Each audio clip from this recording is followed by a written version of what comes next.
मगर एक टीज़ थी कि जो मैं करना चाहता था वो मैं नहीं कर पाया। मैं काफ़ी मन में दबा के बैठा था, तो भगवान की दया से एक बेटी घर पे आई। तो मैंने सोचा अभी ये जो सपना मैंने देखा था शायद ये पूरा करेगी। उसके लिए फिर मैंने 17 साल जैसे मेरी जॉब कंप्लीट हुई। वैसे तो मैं जॉब आगे भी कर सकता था, बट कि मैंने अपनी बेटी के करियर को देखते हुए 17 साल की जॉब में डिस्चार्ज भर दिया था। सोनी टीवी पर एक शो आया था, सबसे बड़ा कलाकार, बहुत फेमस शो था। वहाँ पर ऑडिशंस दिए और ऑडिशन देने के बाद वो सिलेक्ट हो गई। सिलेक्ट होने के बाद दिल्ली गई, दिल्ली से फिर उन्होंने आगे सिलेक्ट कर लिया। अभी सबसे बड़ी रुकावट ये बन गई थी मेरी जॉब की। अरे कहाँ चली गई? फिर रब का रेडियो 2 में चाइल्ड आर्टिस्ट का करेक्टर किया। फिर एक लीड रोल में मरजानी मूवी की उसने, शॉर्ट फिल्म, जो कि बहुत अच्छी एक मूवी थी। एक बेटियों पर बनी मूवी थी जिसमें उनके फादर का करेक्टर किया था कुलवंत सिंह ढिल्लों साहब ने। दीपी पुत, हाँ बापू। आज तेन मैं छड़ के आवा। सच्ची?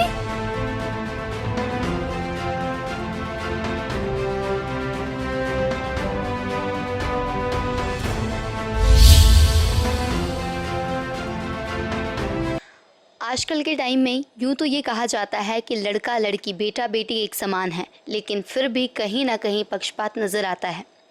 आजकल के समय में जहाँ लड़कियों के साथ इस तरह की घटनाएं हमें सुनने को मिलती हैं, अखबारों की सुर्खियों में ये बनी रहती हैं कि लड़कियां कितनी सुरक्षित हैं। वहीं कई लड़कियां ऐसी होती हैं जिन्हें फैमिली के दबाव में आकर अपने सपने तक दबाने पड़ते हैं। लेकिन कई लड़कियां ऐसी भी खुशकिस्मत होती हैं जिनके पास ऐसे फादर हो, मदर हो, ऐसी फैमिली हो जो पूरा सपोर्ट करती है। तो मैं आज आपकी मुलाकात करवाने जा रही हूँ एक ऐसे पिता से जो कि रियल मायनों में अपने बेटी के लिए हीरो हैं। कैसे, ये बताती हूँ मैं। एक फादर अपनी सर्विस को छोड़ देते हैं, क्यों? क्योंकि उनकी बेटी का सपना साकार हो सके। एक पिता अपना सब कुछ त्याग सकते हैं, क्यों? ताकि उनकी बेटी अपने पंख लगाकर उड़ सके। मैं बात कर रही हूँ मान सिंह सेखो जी की, जो कि एक्स सर्विसमैन है। आपको मैं बता दूं कि ये फौजी थे, लेकिन बेटी के ख्वाबों के लिए इन्होंने अपनी जॉब तक छोड़ दी। इतना ही नहीं, एक के बाद इन्होंने एक और जॉब छोड़ी ताकि अपनी बेटी को वो प्लेटफॉर्म दे सके जो वो चाहती है। सबसे पहले करते हैं इनका स्वागत। नमस्कार सर। नमस्कार। एक ऐसे फादर हैं आप जो कि देश भर के पिता के लिए, देश भर के लिए, समाज के लिए एक प्रेरणा के स्रोत बन रहे हैं। तो किस तरह से ये स्टार्ट हुआ? कब वो समय था जब आपने जॉब छोड़ दी? कितने साल हो गए इसको? मैंने 2013 में ये जॉब छोड़ी थी। और मैं आप लोगों को पहले इसकी स्टोरी बताऊं, क्योंकि मेरे को पहले बचपन में एक्टिंग का बहुत शौक़ था। कुछ फैमिली की सपोर्ट की वजह से मैं आगे नहीं बढ़ पाया और फिर मेरी पढ़ाई चलती रही। उसके बाद मैंने आर्मी ज्वाइन की। किनके कहने पे आर्मी ज्वाइन की थी? एक्चुअल में क्या है कि मेरे को फादर साहब ने बोला भी आप आर्मी में ट्राई मारो, और मेरे रिश्तेदारों ने भी मेरे को बोला था कि आप आर्मी में ट्राई मारो, आपकी अच्छी जॉब आप कर सकते हो। तो मैंने आर्मी में ट्राई मारी और मैं चले गया। मगर एक टीज़ थी कि जो मैं करना चाहता था वो मैं नहीं कर पाया। मेरे फादर साहब या मेरे किसी नज़दीकी किसी ने मेरे को सपोर्ट नहीं किया। अगर वो सपोर्ट कर देते तो आज मैं आर्मी में जॉब ना करके मैं कहीं और जगह पर सेटल होता। बट कि ये टीज़ को लेते हुए मैं काफ़ी मन में दबा के बैठा था। तो भगवान की दया से एक बेटी घर पे आई। और इससे पहले कि भगवान से यही मैं प्रार्थना करता था पहले कि भगवान मेरे घर पे मेरी कोई बहन तो है नहीं, और आज तक मैंने कोई ऐसी छोटी बेबी देखी नहीं घर पे, तो मेरे को एक बेटी के रूप में दो। तो उन्होंने मुझे एक बेटी दी जो कि बहुत ज़्यादा इंटेलिजेंट। तो उस जब वो छोटी थी तब मैंने उसमें देखा कि वो डांस कर रही है। तो मैंने सोचा अभी ये जो सपना मैंने देखा था शायद ये पूरा करेगी। तो मैंने उसको क्लास ज्वाइन कराई। जब मैं जोधपुर में पोस्टेड था तो वहाँ पर उसको फर्स्ट टाइम मैं क्लास ज्वाइन कराई थी। उसने जितना उसको करना चाहिए था उससे एडवांस किया उसने, और वहाँ पर काफ़ी कंपटीशन लड़े। काफ़ी कंपटीशन लड़ने के बाद वो और एक्टिव हुई, मैंने और सपोर्ट किया उसको। फिर देन मेरी सिलीगुड़ी में पोस्टिंग होगी, शिफ्ट होना पड़ा हमको सिलीगुड़ी में। वहाँ पर मैं उसको कम से कम 10 से 15 किलोमीटर लेके जाता था डांस क्लास के लिए, जो कि बहुत ही ख़तरनाक इलाका था। जंगली जानवरों का बहुत डर था। उसके जंगलों के बीच में सड़क जाती थी, जो कि शाम के टाइम हम निकलते थे और रात को 8-9 बजे आते थे। तो सिलीगुड़ी में ये था कि शाम को 4:30 बजे के बाद अंधेरा हो जाता था। वहाँ का जो मौसम है एक ऐसा है कि सूरज जल्दी उगता है और डूबता ही बहुत जल्दी है। तो ऐसे रात में हमने वापस आना तो बहुत ही ख़तरनाक एरिया था वो। तो इसको देखते हुए मैंने बोला कि नहीं भी, यहाँ पर मेरी बेटी का जो सपना है वो पूरा नहीं हो सकता। इसको मैं रेगुलरली एक जगह पर रखूँ जहाँ पर ये अपना करियर को बना सके। उसके लिए फिर मैंने 17 साल जैसे मेरी जॉब कंप्लीट हुई। वैसे तो मैं जॉब आगे भी कर सकता था, बट कि मैंने अपनी बेटी के करियर को देखते हुए 17 साल की जॉब में डिस्चार्ज भर दिया था। ऐसी क्या दिक्कत आने लगी थी कि जॉब का इम्पैक्ट आपकी लड़की के करियर पे पड़ रहा था? देखो, इसका असर ये हो रहा था कि जैसे पिछली दफ़ा जोधपुर में उसने डांसिंग क्लास ली, वो चीज़ जो जोधपुर में सीख रही थी वो चीज़ उसको सिलीगुड़ी में सीखने के लिए नहीं मिली। और सिलीगुड़ी में कुछ अलग तरीके से सिखा रहे थे कि वहाँ पर टाइमिंग फुल नहीं दे पा रहा था। कुछ मेरी जॉब का भी टाइमिंग ऐसा था कि मैं उनको ले नहीं पा जाता था। कुछ मेरे को बार बार वहाँ पर जाने के लिए परमिशनें लेनी पड़ती थी। कई जगह पर नहीं परमिशनें मिलती थी। कहीं कहीं ऐसी जगह पर मैं फंस गया कि मैं कई हफ्ते उसको क्लास में नहीं ले जा पाया, जिसकी वजह से उसका जो एजुकेशन थी डांस की वो काफ़ी वीक होती जा रही थी। तो मैंने सोचा भी नहीं भी, ऐसे तो जो इसकी मेहनत है वो ख़राब होती जा रही है। तो इसके लिए फिर मैंने एक डिसीजन ले लिया कि मैं अभी 17 साल जॉब हो चुकी है, मैं अभी ये जॉब छोड़ूंगा और अपनी बेटी का कैरियर है उसको आगे बढ़ाऊंगा मैं अपनी बेटी का। जॉब छोड़ने के बाद आपने कौन सा काम चुना इसके बाद? जॉब छोड़ने के बाद मैं 2013 में लुधियाना आ गया था और वहाँ पर डांस एकेडमी, एक ब्रॉडवे डांस एकेडमी थी और वहाँ पर मेरी बेटी को मैंने डाला। और डालने के बाद उन्होंने बोला कि आपकी बेटी अच्छा डांस करती है। वहाँ से शिक्षा ली उसने, काफ़ी रेगुलरली काफ़ी 4 साल शिक्षा ली वहाँ से। वहाँ के बाद उसको एक आपने एक सवाल किया कि आपने इसके बाद क्या जॉब छोड़ी। इसके बाद मेरे को जियो में जॉब लग गई थी और मैं कंटिन्यूटी जियो में जॉब भी कर रहा था और इसके कैरियर को भी बनाता जा रहा था। और इसके बाद एक्टिंग का इसको शौक़ लगा तो वो एक्टिंग भी इसने सीखी। निर्मल ऋषि मैडम के पास एक्टिंग करने के लिए जाते थे वहाँ सीखने के लिए। तो उसके बाद सोनी टीवी पर एक शो आया था सबसे बड़ा कलाकार, बहुत फेमस शो था। वहाँ पर ऑडिशंस दिए और ऑडिशन देने के बाद वो सिलेक्ट हो गई। सिलेक्ट होने के बाद दिल्ली गई, दिल्ली से फिर उन्होंने आगे सेलेक्ट कर लिया। अभी सबसे बड़ी रुकावट ये बन गई थी मेरी जॉब की रुकावट बनी। दूसरी कि उसका जिस टाइम ये ऑडिशंस चल रहे थे, पेपर बिल्कुल नज़दीक आ गए थे और ये समझ लो कि 10 दिन के बाद उसके पेपर थे। उस टाइम उसको बॉम्बे उन्होंने ऑफ़र लेटर दिए थे, भी आप बॉम्बे आइए और आने के बाद आप यहाँ पर अपना एक्ट कीजिए। तो मगर कि एक जॉब की वजह से, दूसरा उसके एजुकेशन की वजह से मेरे को जाने में बड़ी दिक्कत आ रही। तो एक बारी तो मैंने उनको मना भी कर दिया था कि नहीं हम नहीं आ पाएंगे, बट कि मेरे मन में ये था नहीं जाना ज़रूर चाहिए चाहे कुछ भी हो। तो मैंने वहीं पर अपने जियो की जॉब को रिजाइन दिया और अपनी बेटी के साथ बॉम्बे चले गया। और वहाँ पर जाने के बाद उसने 4 महीने उसके साथ मैं रहा बॉम्बे में और उसने बहुत कुछ सीखा जो यहाँ पर सीखने के लिए नहीं मिल रहा था, वहाँ पर उसने सीखा।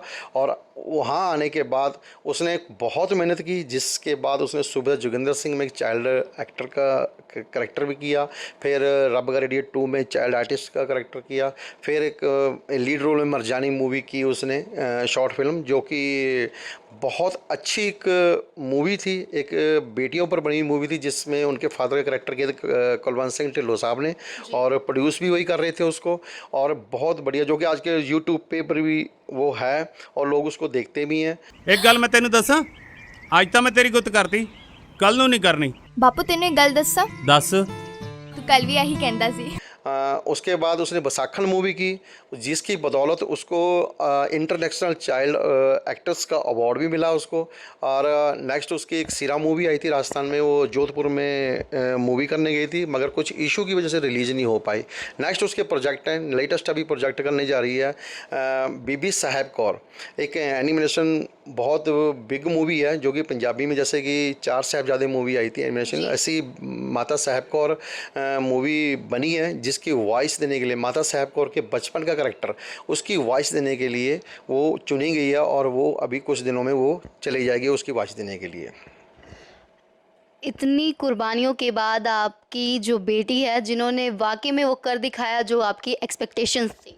बिल्कुल, ये था कि मैं बचपन में नहीं कर पाया, मेरी बेटी ने आज मेरा सपना पूरा कर दिया। ये इतनी तसल्ली है मेरे को कि कई बारी तो मैं अपनी बेटी को देखता हूँ कि ये मेरी बेटी की मैं कर रहा हूँ, बट कि वो जो मैं उसको इंस्ट्रक्शन देता हूँ वो वही काम करती है, वैसे ही करती है। बाकी उन्होंने कुलवंत सिंह ढिल्लों साहब से भी काफ़ी कुछ सीखा, निर्मल ऋषि मैडम से काफ़ी कुछ सीखा, और काफ़ी एक्टरों को बहुत बारीकी से देखती है, समझती है, और वो आगे एक्ट करती है, जिससे वो काफ़ी कुछ आगे एडवांस सीख रही है वो। 2013 जैसे कि आज के समय की अगर हम बात करें, काफ़ी पुराना टाइम था। उस टाइम में भी यूँ तो हम कह सकते हैं कि लड़कियों के बर्थ पे ये भी होता था कि आर्टिफिशियल खुशी, क्योंकि हर किसी को बेटा प्रेम बहुत ज़्यादा है, क्योंकि समाज में ये है कि लड़का लड़का, तो फिर लड़कियों के लिए उतना हम देख रहे हैं, पार्शलिटी हम देख रहे हैं। तो उस टाइम में इतनी बड़ी कुर्बानी अपनी बेटी के लिए, सल्यूट है आपको। थैंक यू वेरी जी। सबसे बड़ी बात कि एक और चीज़ आपके बारे में हमने सुनी है कि अपनी बच्चे के करियर के लिए तो आपने इतनी कुर्बानियाँ दी हैं, और लाखों करोड़ों बच्चों के लिए भी आप काम कर रहे हैं, उसके बारे में बताइए। हाँ बिल्कुल, मेरे फ्रेंड ने एक अपने कुलवंत सिंह ढिल्लों साहब, उन्होंने मेरे को बोला कि मान साहब आप अपनी बच्ची के लिए तो कुछ कर ही रहे हो, आप और आर्टिस्ट के लिए भी करो। आप क्योंकि आप फिल्म सेट पे जाते हो तो काफ़ी आर्टिस्ट से आपकी दोस्ती होती है, उनके नंबर भी आप शेयर करते हो, तो आप ऐसे फिल्मों में आप मेरे को भी करेक्टर दीजिए। ऐसे करते करते काफ़ी दोस्तों ने जो फिल्म बना रहे थे उन्होंने भी मेरे से आर्टिस्ट के नंबर लिए, तो मैंने सोचा भी चलो ठीक है, अगर ये नंबर ले रहे हैं तो मेरे को भी कास्टिंग का काम करना चाहिए। तो मैंने कास्टिंग काम किया और उसमें काफ़ी कुछ सीखा। जाएंगे फिल्म इंडस्ट्री के अंदर घुसा और मेरे को पता लगा कि यहाँ पर क्या है क्या नहीं है, क्योंकि जो छोटे बच्चे हैं, मेरी बेटी के एज के हैं या उससे भी छोटे बच्चे हैं, उनके पेरेंट्स को हाल इतनी जानकारी नहीं है कि वो लोग समझ सके कि फिल्म इंडस्ट्री में अपने बच्चों को कैसे लेके जाना है। उनके उतावलेपन को देखते हुए काफ़ी लोग फेक, जो कि कास्टिंग का काम भी करते हैं और कुछ अपने आप को डायरेक्टर भी बताते हैं। कई ऐसी जगह पे हम खबरें सुनते हैं कि कास्टिंग काउच का शिकार होना, तो वहाँ से आप प्रोटेक्शन। हाँ, कास्टिंग काउच एक अलग है, ये लड़कियों के लिए होती है। वो जो मॉडल जिनको पता नहीं है, उनको इस दौर का पता नहीं है कि इस कास्टिंग के पीछे क्या है या इसके फिल्म के पीछे क्या है। काफ़ी हैं जो कि बॉलीवुड में हमने सुना है, बॉलीवुड में तो वैसे नहीं है ये चीज़ें।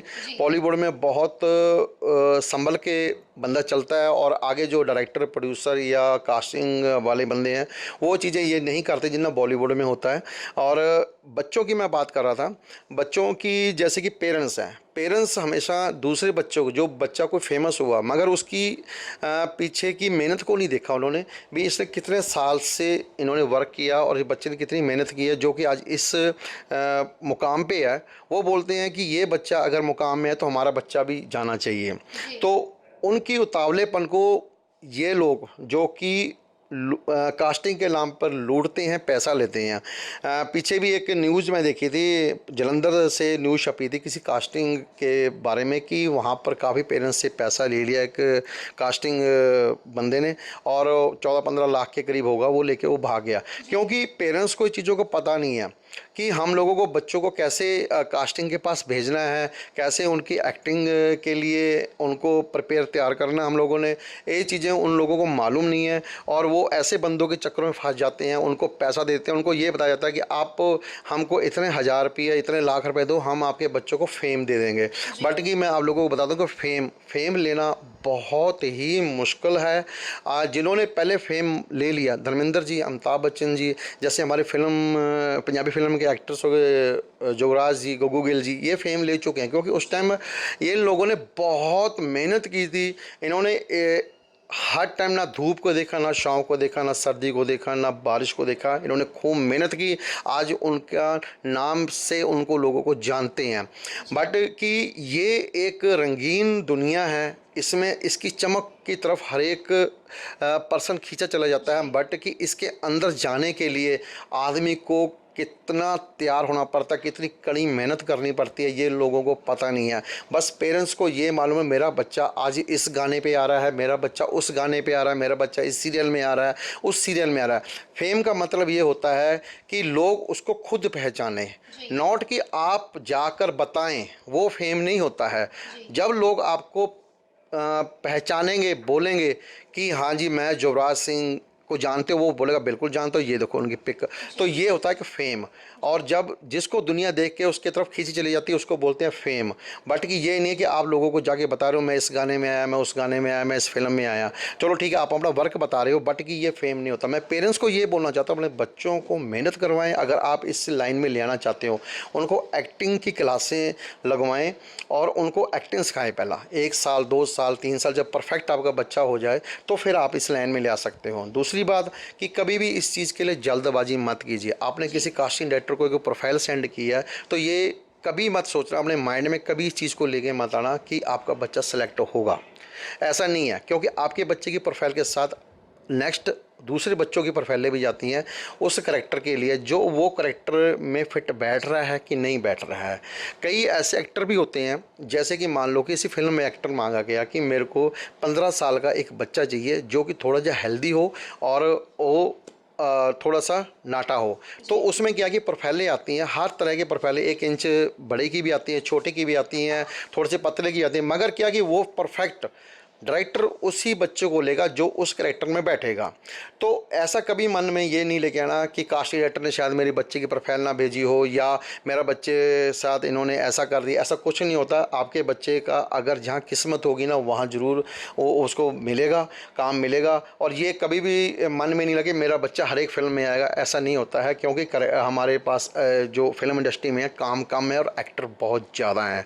और फिल्म में आप बॉम्बे में देख लीजिए, बॉम्बे में जो बच्चे हैं या एक्टर हैं, हर गली के अंदर आपको कम से कम अगर 50 घर हैं तो वहाँ पर 35 घर में आपको एक्टर बच्चे मिलेंगे, बड़े मिलेंगे, छोटे मिलेंगे, सब मिलेंगे। और ये ज़रूरी नहीं होता कि वो 35 घर में सारे के सारों को काम मिलता होगा। वहाँ पर अगर एक फ़िल्म के लिए एक करेक्टर आ रहा है तो वो उन सभी की प्रोफाइलें भेजी जाती हैं। उसमें से जो डायरेक्टर को पसंद आता है उसके ऑडिशंस होते हैं। फर्स्ट में आप लोगों को बताता हूँ कि मैं अभी जी टीवी के लिए कास्ट कर रहा हूँ और उससे पहले मैंने जी पंजाबी के लिए भी कास्ट किया और काफ़ी गाने मैंने कास्ट किया, फिल्म भी मैंने कास्ट की है काफ़ी।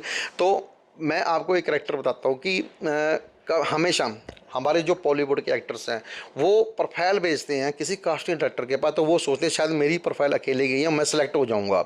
मगर नहीं, उनको मैं ये चीज़ें बताना चाहता हूँ कि आपकी प्रोफाइल के साथ और भी 100 प्रोफाइलें जाती हैं आपके सेम करेक्टर के लिए, और एक करेक्टर के लिए जाती है। जैसे कि मेन लीड के लिए मैंने मांग लिया कि 20 से 25 साल की एक फ़ीमेल आर्टिस्ट चाहिए जो कि एक अच्छी एक्टर हो और देखने में बहुत सुंदर हो, उसकी हाइट इतनी होनी चाहिए। उसी हाइट के मुताबिक ऐसी एक्टर की प्रोफाइलें आती हैं मेरे पास, कम से कम 100, 150, 200 प्रोफाइलें तक पहुंच जाती हैं व्हाट्सएप पे, और उन प्रोफाइलों को मैं तैयार करता हूँ, भेजता हूँ डायरेक्टर के पास। मगर उन 150, 200 प्रोफाइलों में से सिर्फ एक ही एक्टर को चुना जाएगा। उसका चुनने का एक तरीका है कि वहाँ से शॉर्ट लिस्ट होता है, जो क्रिएटिव टीम है उसको शॉर्ट लिस्ट कर देती है। शॉर्ट लिस्ट करने के बाद जब 4 से 5 या 6 कैरेक्टर को निकाला जाता है या 10 कैरेक्टर को निकाला जाता है, उनको एक स्क्रिप्ट सेंड की जाती है कि आप इस स्क्रिप्ट को जाइए, बताइए और वो तैयार करके भेजेंगे। जैसे उनकी स्क्रिप्ट तैयार होकर वापस आती है, हमारे पास आती है, तो हम वो क्रिएटिव टीम को सेंड करते हैं, डायरेक्टर साहब को सेंड करते हैं। वो उनकी एक्टिंग को देखते हैं, तो वहीं से ही 4-5 एक्टर शॉर्ट लिस्ट हो जाते हैं। तो बचे हमारे पास 5 एक्टर। तो उसके बाद वो बोलते हैं ये डायरेक्ट हमारे सामने ही एक्टिंग करके दिखाएंगे। तो वहाँ पर जब फाइनल एक्टिंग होती है तो उसमें से वो एक ही एक्टर को चुनते हैं। ऐसा ज़रूरी नहीं है कि अगर किसी ने प्रोफाइल भेजी थी वो फाइनल हो जाएगी, ऐसा नहीं है। वो किस्मत की बात है, कौन एक्टर सेलेक्ट हो रहा है कौन नहीं हो रहा है, ये तो बात की बात है। जो कास्टिंग टीम है वो उसको फाइनल करती है। ऐसा कहीं ये सिस्टम नहीं है कि अंदर ही अंदर फिक्सिंग होती है या कुछ? नहीं, ऐसा कुछ नहीं है। मेरे काफ़ी दोस्त हैं जो एक्टर हैं, काफ़ी फीमेल हैं, काफ़ी मेल एक्टर हैं। मैं अगर मेरे को बताया गया है, जैसे कि मेरे बहुत नज़दीकी दोस्त हैं, मैं आपको बताता हूँ कुलवंत सिंह ढिल्लों साहब, उनकी प्रोफाइल मैं हर जगह भेजता हूँ, मगर वो सेलेक्ट कई जगह पर होते हैं, कई जगह पर नहीं होते हैं। मगर ऐसा नहीं कि वो मेरे दोस्त हैं मैं ज़बरदस्ती उनको सेलेक्ट कराऊँगा, मगर ऐसा नहीं होता है। क्योंकि जो भी करेक्टर है, उस करैक्टर के हिसाब से जो भी बंदा उस करैक्टर में फिट बैठता है वो ही सिलेक्ट होता है। कुछ उनकी आवाज़, कुछ उनका बोलने का तरीका, कुछ उनका चलने का तरीका, कुछ एक्टिंग करने का तरीका, कुछ उनके काफ़ी कुछ देखते हैं वो लोग। काफ़ी कुछ देखने के बाद फिर वो फाइनल डिसीजन लेते हैं कि इनको सेलेक्ट करना चाहिए कि नहीं करना चाहिए। वैसे कई ऐसे पेरेंट्स होते हैं कि बच्चा जन्म लेता ही या पहले ही सोच लेते हैं कि डॉक्टर बनाएंगे, इंजीनियर बनाएंगे, लेकिन बच्चा अपने मन में कुछ और ही सपने बुनता है। तो उन पेरेंट्स के लिए क्या कहना चाहेंगे, क्या मैसेज है उनके लिए? हाँ, देखो मैं तो यही बोलना चाहूँगा कि अगर आपका बच्चा जिस भी फील्ड में जा रहा है, सिंगिंग में जा रहा है, एक्टर में जा रहा है, या किसी इंजीनियर फील्ड में जा रहा है, या किसी और, जैसे कि काफ़ी पेरेंट्स को मैंने देखा है कि वो एक ऐसे फील्ड में जाता है तो पेरेंट्स उसको मना करते हैं। काफ़ी बच्चों को गिटार बजाने का शौक़ होता है, कई बच्चों को पेंटिंग का शौक़ होता है, मगर क्या कि उनको नहीं बेटा तुम इसमें नहीं, तुम इंजीनियर बनोगे, नहीं बेटा तुम इंजीनियर नहीं बनोगे, तुम डॉक्टर बनोगे, तो उनको ज़बरदस्ती थोपा जाता है। मगर ऐसा नहीं करना चाहिए। जहाँ बच्चा चाहता है काम करने के लिए वहाँ पर उसको भेजो और वो उस काम को करेगा और बड़ा होने के बाद उस काम को इतना बड़ा करके दिखाएगा कि आपका नाम भी रोशन करेगा वो। आज आपने बात सुनी एक ऐसे पिता की जिन्होंने अपनी बेटी को ऊंची उड़ान उड़ाने के लिए अपना सब कुछ कुर्बान किया। ऐसे पिता जिनकी खुद की ख्वाहिश थी कि वो एक्टर बने और उनकी फैमिली की वजह से उन पे ये थोपा गया, कह सकते हैं कि आप फौजी बनेंगे। उसके बाद इन्होंने 17 साल के करियर को एक जगह साइड पे रख दिया ताकि बेटी का करियर बन सके। उसके बाद फिर से एक जॉब छोड़ी अपनी बेटी के करियर के लिए, और उसके बाद अब अपनी बेटी के साथ साथ कई बच्चों की ज़िंदगियों को संवारने में जुटे हुए हैं। तो ऐसे ही पिता आजकल समाज में एक आदर्श कायम करते हैं। ऐसे पिता ही रियल मायनों में हीरो कहलाते हैं। ऐसे ही आपके हम मुलाकात करवाते रहेंगे खास शख्सियतों के साथ। आप बने रहें जनहितैषी के साथ। धन्यवाद।